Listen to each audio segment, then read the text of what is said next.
Hello guys, welcome back to the channel. Hope you are doing well and fine. And in today's video, I'll be showing you how to fix DirectX setup couldn't download the file error on Windows. So without wasting any time, let's just jump right on it. So the first thing that you need to do is open up your start menu and just type in DirectX. That is the DirectX diagnostic tool. In here, you can check the latest version of your DirectX, and in most cases, the DirectX setup could not download error is caused by your Windows firewall or antivirus blocking the download of some files or drivers that are missing.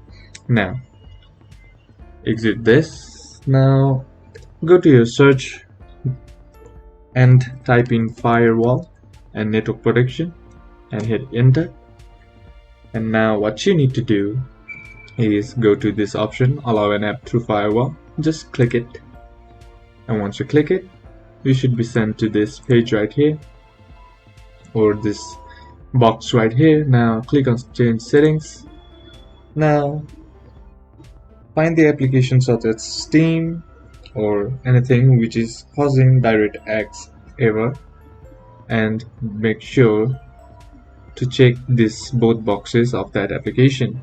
And once you do that, click on OK. Now all you have to do is go to your browser and then search for this file, download .NET 7.0, and it will send you to this page right here. Make sure to download SDK 7.0302. Download it for Windows x64-bit. Once you click on it, it will automatically open, and all you gotta do is save, and it's a small file, so it will be downloaded soon. And now all you gotta do is install this file, and once you have done that, double click on the exe file and update the manufacturing drivers, and the issue should be fixed. And that's it for today's video, guys. Hope this video was useful to you. Leave a like if it did.